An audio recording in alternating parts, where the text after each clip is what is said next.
nos queda una última de las historias de terror de París. Para contarla, nos vamos al Museo del Louvre, pegado a esa isla de la Cité que, como decíamos, es el corazón de París, y en, al final del Louvre, digamos, cerrando ambas salas que hoy se conservan, existía esto que vemos acá, ¿sí?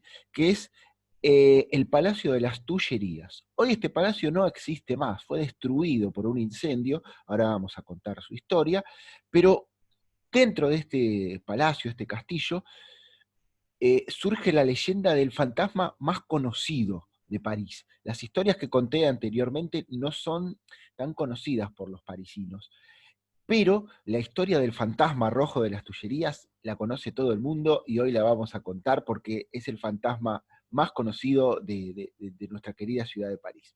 Vamos entonces al Palacio de las Tullerías, construido en el siglo XVI por Catalina de Médicis. Catalina de Médicis, a quien ahora vamos a ver, había decidido construir este palacio, podemos decir a orillas del Louvre, para, digamos, extender ahí su corte y para darle más lujo. Se conservan muy pocas fotos de este palacio porque, como les digo, fue destruido en 1870, entonces todo lo que se conserva son algunitas fotos. Acá vemos alguna, creo que la única que queda. Imagínense el lujo de ese palacio. Construido, como decía, por Catarina de Médicis, una de las mujeres más poderosas de la historia de Francia y de Europa, te diría, porque Caterina de Médicis, que vivió en el siglo XVI, fue esposa de un rey de Francia y madre de otros dos, de manera que a lo largo de 2 o 3 décadas ella fue quien manejaba verdaderamente la política y el poder en Francia. Y como toda persona súper poderosa, como toda persona que maneja y controla el poder, ella tenía algunos lugares oscuros o lugares turbios, ¿sí? Uno de ellos es, sin duda, que contrataba a personajes como este que vemos acá, que es el llamado Juan el Carnicero. Juan el Carnicero, Jean le Corcheo en francés, es o era un asesino a sueldo de Catalina de Médicis, al que ella encomendaba trabajos para aniquilar a personas que no le convenían. ¿Sí? Cuando ella quería callar a alguna persona poderosa, lo mandaba a Juan el Carnicero, ¿sí? A que en alguna de esas noches de niebla parisina los ejecute. Y Juan se encargaba de eso. Ahora bien, una noche, Juan, que ya sabía todos los secretos de la reina, se presenta en el palacio y le exige a Catalina, con esta mirada que vemos acá, podemos imaginarlo, le exige, digo, un mayor pago para realizar su trabajo, a cambio de develar todos los secretos de Catalina. Una extorsión, un chantaje en toda regla, pero Caterina de Médicis obviamente no se iba a dejar eh, traicionar por una persona de tan baja calaña, de la peor es del pueblo, como era Juan el Carnicero. Entonces, Catarina le dice que lo va a pensar, pero en realidad ya decide en ese momento deshacerse de Juan el Carnicero y, bueno, contratar a otro asesino. Cuando a las personas poderosas alguien le molesta, lo que suelen hacer es deshacerse. En este caso se quiso deshacer literalmente de Juan, ¿sí? Catarina le responde que va a pensar su propuesta, pero cuando Juan se va del castillo, ella llama a otro de sus asesinos, ella tenía varios, ¿sí? Para que vaya y lo extermine, lo liquide a Juan por haberse pasado de la raya. Así que este otro asesino, del cual no sabemos el nombre, se encarga de perseguir esa noche de bruma por las orillas del Sena a Juan el Carnicero hasta que en una esquina, en uno de los puentes, ¿sí? Lo acuchilla. Juan el Carnicero se da vuelta, él vestía una capa de negro y la sangre le transforma toda esa capa en un color rojo. ¿Sí? Entre los estertores de la agonía, lo que grita Juan el Carnicero es que va a volver todas las noches a vengarse de quien lo mandó matar. ¿Sí? Bien, a partir de ahí lo que tenemos es la aparición constante de Juan el Carnicero dentro de las Tullerías. Ese palacio va a empezar a tener a su primer gran fantasma. Acá vemos a Catarina de Médicis en la última noche de su vida, en su agonía, contándole a su confesor su gran secreto, porque Catarina de Médicis, que nunca le tuvo miedo a ninguna persona, ¿sí? A partir de esa noche no pudo volver a dormir porque el fantasma de Juan se le aparecía en su habitación a altas horas de la madrugada y la miraba. No decía nada, simplemente la miraba y después desaparecía entre las alas de ese gigantesco palacio. Catarina de Médicis ve al fantasma, está el testimonio de ella de ver al fantasma de rojo.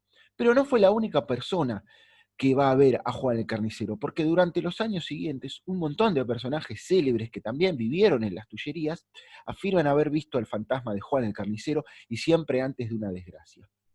María Antonieta, que estuvo presa en las Tullerías antes de ser guillotinada, acá vemos una reproducción de su habitación ahí en las Tullerías, lo veía todas las noches. Juan se aparecía a los pies de su cama, que vemos acá, y simplemente la miraba. Hay cartas, hay testimonios concretos de María Antonieta donde cuenta justamente esto, que se le aparece un fantasma de rojo, que la mira fijamente, que no dice nada. La noche en que María Antonieta se despide de sus hijos, el fantasma, como vemos en este cuadro, está ahí, parado, al lado suyo. Finalmente el destino de María Antonieta fue ser decapitada por la Revolución Francesa. Ya el fantasma se lo había advertido. Unos años más tarde, Napoleón Bonaparte, que usó las Tullerías como uno de sus palacios de base, la noche anterior o las noches anteriores a la batalla de Waterloo, ve y escribe a sus amigos que ha visto al el famoso fantasma de rojo de las Tullerías, que también deambula por estos pasillos, se le aparece en su habitación y lo mira, sin decir nada, como una especie de presagio funesto y oscuro del destino que le iba a tocar a él. Cuando Juan se aparecía, algo malo pasaba. Cuando se le aparece a Catalina de Médicis, le viene a vaticinar su muerte. Cuando se le aparece a María Antonieta, la reina, le viene a vaticinar su decapitación también. Cuando se le aparece a Napoleón Bonaparte, lo que le viene a pronosticar es que Napoleón la va a pasar mal en Waterloo y va a terminar, como vemos acá, aislado del mundo, exiliado en la isla de Santa Elena. Unos años después, otro rey de Francia que vivió en el castillo, Luis XVIII, adivinen a quién vio deambulando por las habitaciones de las Tullerías unas pocas noches antes de morir de una apoplejía, un ataque cerebral, a Juan el Carnicero. Juan se aparece todas las noches deambulando, paseando por ese castillo, buscando aún a su asesina, pero también con su sola presencia manifestando su tristeza por su destino. Vamos al último acto de esta historia. En 1871, como vemos en este grabado, las Tullerías arden en medio del levantamiento popular llamado la Comuna. El pueblo de París se rebela contra el imperio de Luis Napoleón Bonaparte, el sobrino de Napoleón, ¿sí? Y en medio de esa rebelión popular queman varios edificios importantes de París. Uno de ellos es las Tullerías. Esa noche el palacio, el hermosísimo palacio que había construido Catalina de Médicis, arde hasta los cimientos y hoy nada queda de él. Sin embargo, un testigo de la comuna, un periodista que está contando para un diario esa terrible noche parisina en que los incendios tiñen de naranja el cielo de la ciudad luz, cuenta que él ve en medio de las ruinas de este palacio que se está prendiendo fuego, que se está derrumbando, una persona vestida de rojo. Él le grita a esta persona para que se vaya del palacio, para que no sea consumido por las llamas. Sin embargo, esta figura de rojo a la distancia, en medio del fuego, lo mira, le da la espalda, avanza entre los pasillos de este palacio y desaparece. Era, sin duda, Juan el Carnicero, que se estaba despidiendo de su casa, de su palacio, del que nunca se fue. Esto es lo que quedó después de ese terrible y trágico incendio de las Tullerías. Los franceses, que siempre suelen reconstruir todos sus monumentos, en este caso se rindieron ante la evidencia. Las Tullerías dejó de existir. Lo que no dejó de existir fue el fantasma de Juan el Carnicero. Hoy en día, donde estaba ese hermoso palacio, se encuentra esta pequeña lagunita, laguito que tenemos en el parque de las Tullerías, el jardín de las Tullerías. Por ahí deambula cuando cae el atardecer, como en esta foto, Juan el Carnicero, quizá buscando su hermoso palacio de las Tullerías, que ya no existe más. Los paseantes se aventuran hasta que las Tullerías cierran a las 10 de la noche.